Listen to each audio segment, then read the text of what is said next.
Assalamualaikum warahmatullahi wabarakatuh. Selamat pagi semuanya. Kembali lagi dengan saya Jihan Karima. Kali ini kita akan belajar tentang memahami dan menganalisis serta mempraktikkan cara menyusun tujuan pembelajaran, alur tujuan pembelajaran, dan mempersiapkan asesmen diagnostik dan menyusun bahan ajar. Jadi, apa saja subtopik pembahasan pada materi kali ini? Pembahasan kali ini terdapat 4 poin. Yang pertama yaitu ada tujuan pembelajaran, yang kedua ada merancang alur tujuan pembelajaran atau ATP, yang ketiga asesmen diagnostik, dan yang keempat menyusun bahan ajar. Yang pertama kita masuk pada pembahasan tujuan pembelajaran. Nah, tujuan pembelajaran ini adalah suatu rumusan terencana yang harus dikuasai oleh siswa agar proses belajarnya itu berhasil, yang dimana perumusan tujuan pembelajaran juga tidak boleh keluar dari prosedur supaya tetap terarah. Harus berdasarkan standar kompetensi lulusan, kompetensi inti dan kompetensi dasar, serta indikator yang sudah ditentukan dan termuat dalam RPP atau rencana pembelajaran. Nah, dalam menyusun tujuan pembelajaran itu ada 4 faktor yang perlu diperhatikan. Yang pertama, audiens atau pendengar, yang dimana dalam pembelajaran itu berfokus pada peserta didik. Yang kedua, behavior atau perilaku. Yang ketiga, yaitu condition atau kondisi, yang dimana kondisi juga perlu diperhatikan dalam proses pembelajaran sehingga tercapainya tujuan pembelajaran yang ingin dicapai. Contohnya, seorang guru harus bisa mengajar dalam kondisi apapun, baik dalam keadaan ada gangguan atau tidak ada fasilitas yang memadai, guru tetap harus dapat menyampaikan pembelajaran dengan baik. Nah, yang keempat, degree atau tingkat atau level, yang dimana ini disesuaikan dengan kemampuan siswa, baik dari yang mudah kemudian akan terus berlanjut kepada level yang lebih sulit. Selanjutnya kita masuk ke pembahasan yang kedua, yaitu merancang alur tujuan pembelajaran atau ATP. Nah, terdapat 5 poin atau 5 langkah. Yang pertama yaitu merumuskan tujuan pembelajaran atau TP. Nah, ini juga sangat penting, jadi kita harus mengetahui terlebih dahulu tujuan dari pembelajaran.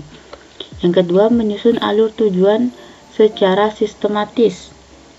Yang ketiga, menyesuaikan dengan karakteristik mata pelajaran. Jadi, alur tujuan pembelajaran ini disesuaikan dengan karakteristik mata pelajaran karena setiap mata pelajaran itu memiliki karakteristik berbeda-beda.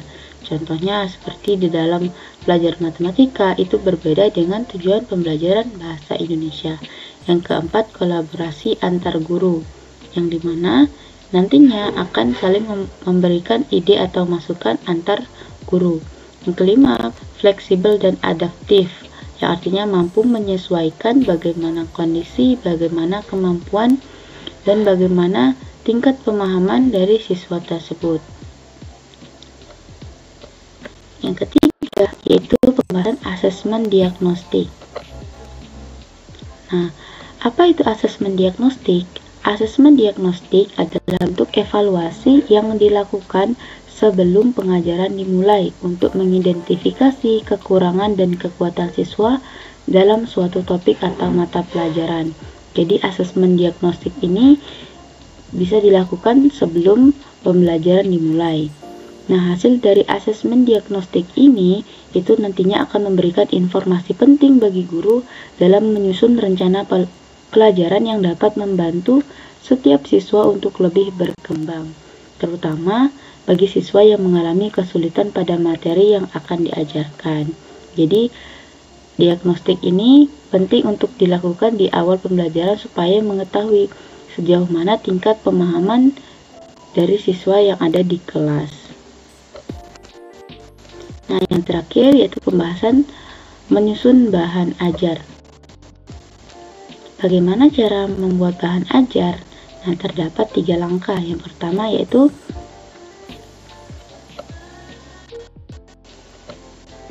Yang pertama yaitu prinsip dalam penyusunan bahan ajar. Jadi ada prinsip sebelum menyusun bahan ajar. Yang pertama, keterkaitan dengan tujuan pembelajaran.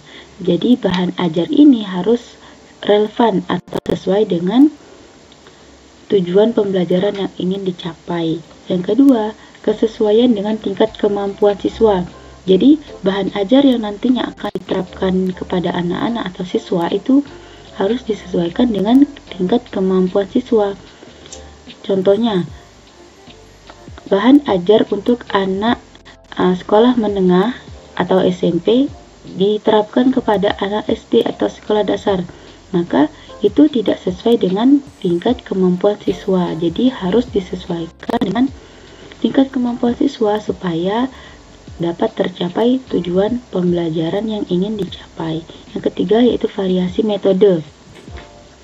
Nah, karena setiap anak itu memiliki gaya belajar dan tingkat pemahaman yang berbeda-beda, jadi guru harus menerapkan berbagai metode, tidak hanya satu metode saja, karena ada berbagai macam gaya belajar anak, seperti gaya belajar visual, auditori, dan juga kinestetik. Yang kedua yaitu teknik dan strategi dalam penyusunan bahan ajar. Yang ketiga yaitu evaluasi bahan ajar. Nah, evaluasi ini penting supaya mengetahui apa yang perlu ditambah dan apa yang perlu dikurang dalam menyusun bahan ajar.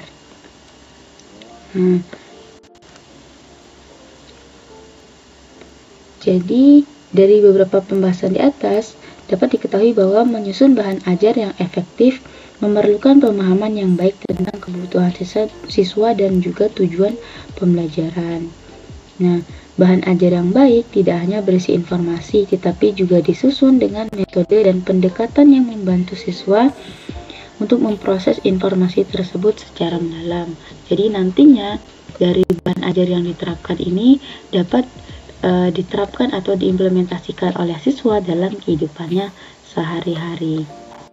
Oke, jadi itulah pembahasan tema kali ini. Semoga informasi dan ilmu yang disampaikan dapat bermanfaat. Sampai jumpa pada video selanjutnya. Assalamualaikum warahmatullahi wabarakatuh.